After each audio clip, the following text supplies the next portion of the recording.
Hey learners, welcome back to my channel. आज की video में हम लोइस लॉरी की एक बहुत ही फेमस नॉवल को डिस्कस करेंगे जिसका नाम है द गिवर। लोइस लॉरी एक अवार्ड विनिंग अमेरिकन ऑथर हैं एंड उनकी इस नॉवल को 1993 में पब्लिश किया गया था। जब हम इस नॉवल को पढ़ना स्टार्ट करते हैं तो हमें लगता है कि ये एक यूटोपियन नॉवल है। यूटोपिया एक ऐसी स्टेट है जहाँ पे माना जाता है कि कोई पेन या फिर सफरिंग्स नहीं है, कोई वॉर या डिसीजेस भी नहीं है, मतलब वहाँ पे किसी की लाइफ में कोई प्रॉब्लम नहीं है एंड ये सिर्फ एक इमेजिनेशन है, ये रियलिटी नहीं हो सकती। पहले तो सबको ये लगता है कि इस नॉवल का प्रोटैगनिस्ट जॉनस एक यूटोपियन सोसाइटी में रहता है जहाँ पर उसकी लाइफ बहुत अच्छी है, उसकी लाइफ में कोई प्रॉब्लम नहीं है। लेकिन हमें बाद में पता चलता है कि ये यूटोपिया नहीं डिस्टोपिया है। डिस्टोपियन सोसाइटीज़ में लोगों की लाइफ पेन एंड सफरिंग से भरी होती है और उन्हें पूरे स्ट्रिक्ट डिसिप्लिन में रहना पड़ता है, उनकी खुद की चॉइसेस भी ख़त्म हो जाती हैं और इन्हीं चीज़ों को सफ़र कर रहा है जॉनस। सिर्फ वही नहीं, उसकी पूरी कम्युनिटी इस चीज़ को सफ़र कर रही है लेकिन वो अभी इसे रियलाइज़ नहीं कर पा रहे, लेकिन जॉनस कर पाता है। जॉनस जिस सोसाइटी में रह रहा है वहाँ पे कोई पेन, फियर, हेट्रेड नहीं है और वहाँ पे कोई कंपटीशन भी नहीं है। कंपटीशन तो तब होगा ना अगर वहाँ पे किसी के पास चॉइस होगी। अथॉरिटीज़ ने वहाँ पे इंडिविजुअल फ्रीडम को, चॉइस को, इंडिविजुअलिटी को ख़त्म कर दिया है। वहाँ पे हर चीज़ सेम है, हर पर्सन सेम है, मीन्स जिसे जो काम दे दिया जाता है वो वही करता है। कोई क्वेश्चन भी नहीं करता कि मुझे ऐसा क्यों करना है। और सभी लोगों की इमोशंस भी ख़त्म कर दिए जाते हैं क्योंकि उन्हें बचपन से ही ऐसे ही पाला जाता है। वहाँ पे न्यूबॉर्न बेबीज़ को उनकी मदर से दूर नर्चरिंग सेंटर्स में रखा जाता है। वहाँ के जो एम्प्लॉयर्स हैं वही 1-2 साल तक उन बच्चों को पालते हैं। उन्हें ऐसे प्रिंसिपल्स या वैल्यूज़ पहले ही सिखा दी जाती हैं कि उनमें इमोशंस बचते ही नहीं हैं। उनका बर्थ होते ही उन्हें उनकी फैमिली से दूर कर दिया जाता है, तो उनमें फीलिंग्स एंड इमोशंस तो होने क्या हैं। मोरओवर जॉनस के फादर भी नर्चरिंग सेंटर में ही काम करते हैं एंड उसकी मदर जस्टिस डिपार्टमेंट में काम करती है। एंड जब चिल्ड्रन 12 ईयर्स के हो जाते हैं तो अथॉरिटीज़ अपने हिसाब से उन्हें कोई जॉब दे देती है। यहाँ पर भी उनका कोई इंटरेस्ट नहीं पूछा जाता और अगर वहाँ पे किसी को मैरिज करनी हो तो वो इस चीज़ के लिए भी अप्लाई कर देता है। एंड शादी के बाद 2 ही बच्चे रखने के रूल्स हैं। तो ऐसे आप देख सकते हैं कि कैसी ये सोसाइटी रूल्स एंड रेगुलेशंस में बंधी हुई है। एंड अगर कोई पर्सन रूल ब्रेक करता है या फिर कोई मिस्टेक करता है तो उसे रिलीज़ कर दिया जाता है। रिलीज़ का यहाँ पर मीनिंग है उसे एग्जीक्यूट कर दिया जाता है, उसे मार दिया जाता है। तो अब जॉनस भी 12 ईयर्स का होने वाला है एंड उसे उसकी ऑफिशियल असाइनमेंट मिलने वाली है, यानी कि उसकी जॉब। वो सोच रहा है कि पता नहीं उसे कौन सा काम दे दिया जाएगा जो शायद उसे पसंद भी आए या ना आए। वो अपनी कम्युनिटी के और लोगों जैसा बिल्कुल नहीं है, वो किसी भी चीज़ के पार जाकर देख सकता है, मीन्स उसके बियॉन्ड जा सकता है एंड डिफरेंट कलर्स को भी वो पहचान सकता है।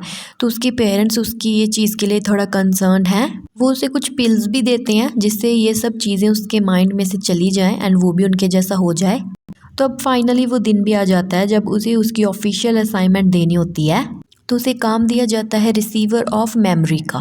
तो यहाँ पे रिसीवर उस पर्सन को कहा जाता था जिसके पास कम्युनिटी की सारी मेमोरीज होती थी। जब इनकी सोसाइटी में इतनी सेमनेस नहीं होती थी, मीन्स होमोजेनिटी नहीं होती थी, तो सोसाइटी में कुछ डिसीज़ होती थी, वॉर, थेफ्ट्स, पेन, सफरिंग और ऐसे काफ़ी बैड एक्सपीरियंस लोगों के पास होते थे।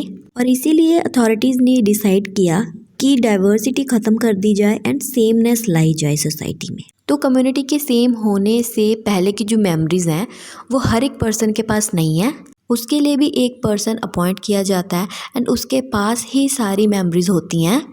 तो ये मेमोरीज़ हर पर्सन को इसलिए नहीं दी जाती थी क्योंकि अगर उनके पास ये आ गई तो वो अपने पहली वाली लाइफ से आज की लाइफ को कंपेयर करेंगे और इससे इनडिसिप्लिन क्रिएट होगा। इसीलिए वो इन मेमोरीज़ को एक ही पर्सन के पास रहने की परमिशन देते थे एंड और लोगों के माइंड से वो इन्हें इरेज कर देते थे।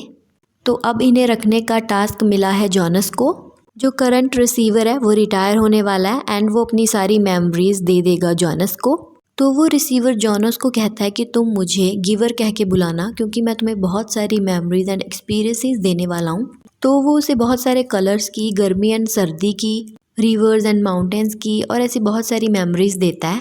फिर वो उसे कुछ पेनफुल मेमोरीज देता है जैसे कि वॉर, फियर एंड टेरर।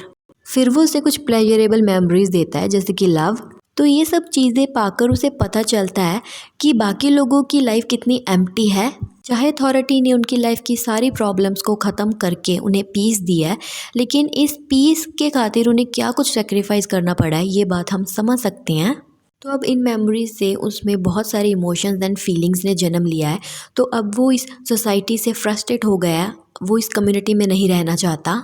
उसका गिवर के साथ एक बॉन्ड डेवलप हो जाता है एंड वो उसे ग्रैंडफादर की जैसे ट्रीट करता है।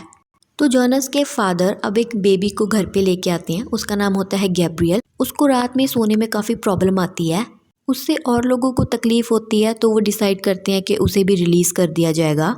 लेकिन जोनस गैब्रियल से बातें वगैरह करता है तो उसे थोड़ा रिलीफ मिलता है। लेकिन एक दिन गिवर जोनस को रिलीज़ करने का असली मतलब बताता है कि इस टर्म का रियल मीनिंग क्या है। तो वो उसके फादर की एक टेप उसे दिखाता है जिसमें वो एक चाइल्ड को रिलीज़ कर रहा है। तो इसे देखकर वो पूरी तरह से गुस्से से भर जाता है कि उसके फादर ये सब करते हैं और उसे आज तक नहीं पता। फिर गिवर उसे ये भी बताता है कि उसकी खुद की डॉटर रोज़मेरी को भी रिसीवर का टास्क मिला था, लेकिन जब पुरानी मेमोरीज उसे दी गई तो वो इन चीज़ों को सह नहीं पाई। तो उसने खुद डिसाइड किया कि उसे रिलीज़ होना है।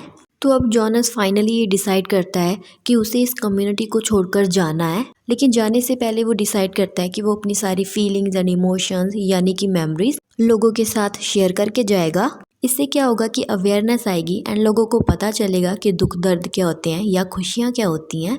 अगर लोगों ने कभी दुख नहीं देखे तो ऑब्वियसली उन्होंने खुशी को भी कभी एक्सपीरियंस नहीं किया होगा। तो जाने से पहले जॉनस को पता चलता है कि गैब्रियल को रिलीज़ किया जाना है, तो वो उसे भी अपने साथ लेकर ही चला जाता है। तो अब वो ऐसी जगह पे पहुंचते हैं जहाँ पे सनलाइट होती है, माउंटेन्स एंड रिवर्स होती हैं। वो स्लेड राइड्स भी लेते हैं, उन्हें पेन भी होता है और हिल पे खड़े होके वो वहाँ एक विलेज को देखते हैं जहाँ से उन्हें म्यूज़िक सुनता है एंड बहुत सारी लाइट्स दिखती हैं। जॉनस ने गिवर से कहा था that he wanted to go elsewhere. Elsewhere के यहाँ दो मतलब हो सकते हैं, पहला कि कोई दूसरी जगह पे जाना, और जिस पर्सन को रिलीज़ भी किया जाना होता था उसे भी वो लोग कहते थे that we are sending her और हिम टू एल्सवेयर। तो यहाँ पे ये क्लियर नहीं है कि जॉनस एंड गैब्रियल सच में कहीं और चले गए थे या ये उनकी इमेजिनेशन थी या फिर उन्हें भी एग्जीक्यूट कर दिया गया था। तो यहीं पर ये नॉवल ख़त्म हो जाती है। If you want to learn more about utopian and dystopian fiction, then I have put the link in the description box. Do check it out. So that's it for today and see you in the next video.